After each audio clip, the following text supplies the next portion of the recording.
저는 다 터졌을 겁니다. 전세 사고랄지 아니면은 그런 것들을 제가 사서 모았다면 큰일이 났겠죠. 하지만 제가 안정적으로 15채, 20채 가까이 갖고 있으면서 7년 동안 안정적으로 갖고 올 수 있었던 이유는 안녕하세요. 안녕하십니까? 오늘은 신년이니만큼 1억을 모으는 가장 빠른 방법에 대해서 얘기해 보려고 합니다. 대표님이 이제 40대가 안 되셨는데 월부에서 40대라고 아, 나 그 썸네일이랑 그건 되게 좋았는데 아무튼 아직 40대가 안 되셨잖아요. 그런데도 이제 꽤 많은 자산을 일구셔가지고 일반 직장인에서 10년도 안 돼서 40억 자산을 만드셨던 비법 한번 설명해 주시죠. 일단은 당시에는 자산을 모으는 게 맞는 방향이었습니다. 제가 처음 투자한 게 2018년 6월인데 그 당시에는 다주택자를 향한 취득세 중과 양도세 중과 뭐 이런 것들이 없었어요. 그래서 부자가 되기 위해서는 좋은 자산을 사서 모으는 방식이 있었고, 또는 저처럼 경매로 싸게 사서 그 싸게 산 것들을 모아서 2년 뒤에 또는 4년 뒤에 매도함으로써 차익 실현을 하는 방법도 있었습니다. 돈이 당시엔 없었기 때문에 좋은 아파트들을 사서 모을 수는 없었고, 좀 소액의 돈이 적게 들어가는 빌라를 경매로 낙찰을 싸게 받아서 모아가는 형식을 취했습니다. 그러다 보니 한 채, 두 채, 세 채 모으기 시작한 게 15채가 넘어가면서 이제 40억 자산이 된 건데, 뭐 자산 40억이라면 엄청나게 크지만 사실 개수에 비해서는 자산 금액이 크진 않은 겁니다. 15채인데 40억이면은 채당 뭐 2억이 좀 넘는 수준이거든요. 그러니까 소액의 물건들인 거죠. 경매로 싸게 샀기 때문에 다 매도 차익을 갖고 있고, 싸게 산 거 플러스 시간이 지나면서 올라간 것까지 합치면은 꽤 큰 매도 차익이 저도 있죠. 그래서 경매 덕분에 이렇게 매도 차익을 갖고 있으면서 안정적으로 가져갈 수 있지 않았나. 그 빌라들을 만약에 일반 매수를 했으면 저는 다 터졌을 겁니다. 전세 사고랄지 아니면은 보통은 빌라는 가격 거품이 껴있기 때문에 그런 것들을 제가 사서 모았다면 큰일이 났겠죠. 하지만 제가 안정적으로 15채, 20채 가까이 갖고 있으면서 7년 동안 안정적으로 갖고 올 수 있었던 이유는 경매로 매도 차익을 만들어 놨기 때문입니다. 그래서 안정성이 훨씬 컸고, 대출을 80% 받더라도 싸게 산 금액이 대출 80%이기 때문에 안정성이 있는 거였고요. 당시에는 이제 다주택 중과가 없어서 자산을 모을 수 있었지만, 지금은 어쨌든 다주택이 되기가 상당히 부담스럽죠. 취득세 중과도 있고, 이번에 뭐 새로 발표된 정부 정책도 보면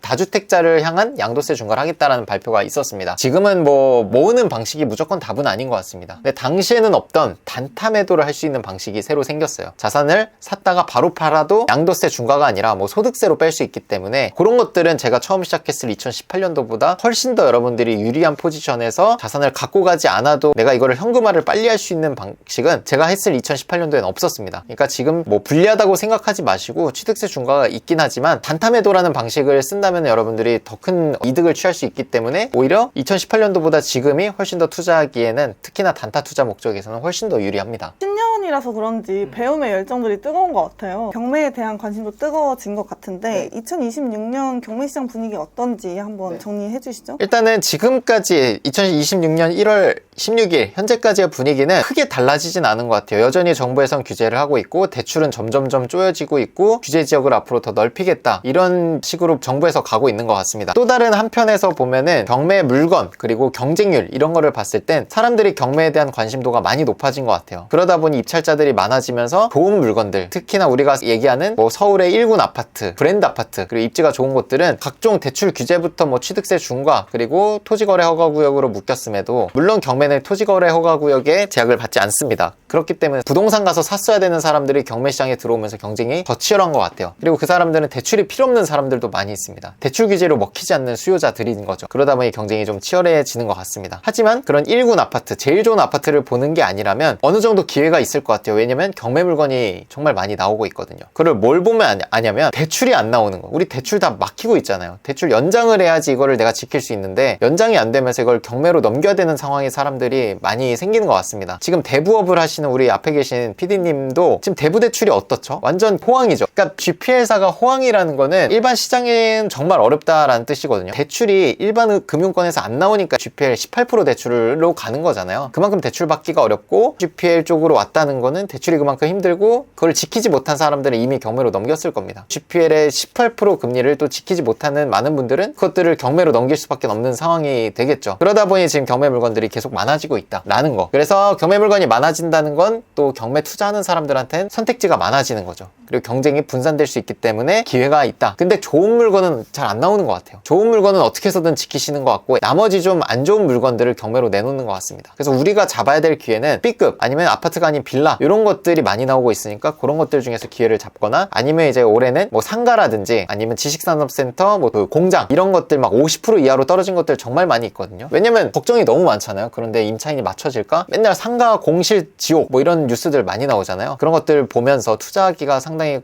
꺼림직하기 때문에 경쟁률이 또 낮아지겠죠. 근데 가격을 내가 정할 수 있는 이 경매에서는 오히려 사람들의 관심이 없는 그런 물건들에 좀 기회가 열리지 않을까 생각을 합니다. 그렇다면 올해 경매 투자 전략을 어떻게 세우면 좋을까요? 일단은 앞서 말씀드린 대로 내가 단타 매도로 투자로 돈을 버는 목적이 아니라 실거주 집을 찾고 있다라고 하면 규제 지역의 아파트를 보시는 걸 추천을 드려요. 규제 지역이라고 하면 서울 지역 그리고 경기 남부의 일부 지역이 될 수 있겠죠. 뭐 성남이랄지 뭐 과천 이런 이제 경기도에서 가장 집값이 비싼 동네들 그런 쪽에 있는 뭐 2군 3군 아파트들을 좀 노려보시면 괜찮지 않을까 싶습니다. 조금 이제 내가 단타로 돈을 벌겠다 한 건으로 뭐 4천만 원 이상 벌어가겠다 라고 하면은 약간씩 이제 특수 물건을 보시면 좋을 것 같아요. 그냥 권리 분석이 깨끗한 물건들은 사람들이 깨끗한 줄 이제 너무 잘 알아요. 그래서 사람들이 또 몰릴 수가 있습니다. 그러면 싸게 받기 어렵다는 뜻이죠. 그래서 조금씩 빨간 글씨 있는 걸로 보시면 좋겠습니다. 이 빨간 글씨라고 다 대단한 빨간 글씨가 아니라 정말 그냥 아무것도 아닌 빨간 글씨들이 있거든요. 예를 들면 여러 번 설명드렸던 물건이 건물 전체가 나온 거 여러 개가 나온 거 나왔다가 누가 보증금 포기하고 다시 나온 거 이런 찝찝한 부분들 물론 이게 권리 분석에 문제가 없어야겠죠. 그냥 그 사람의 개인적인 문제로 대출이 안 나와서든 뭐든 개인적인 문제로 잔금을 안 냈어야 됐습니다. 아니면 뭐 내부에 하자가 있어서 그 비용을 감안하지 않고 입찰 했다가 다시 나온 경우 그럼 내부 하자 있는 걸 내가 인지했으면 그 인테리어 비용 감안해서 더 싸게 받으면 되니까 그런 것들이 싸게 될 것 같고 상품 종류로는 이제 뭐 지식산업센터나 뭐 공장 아니면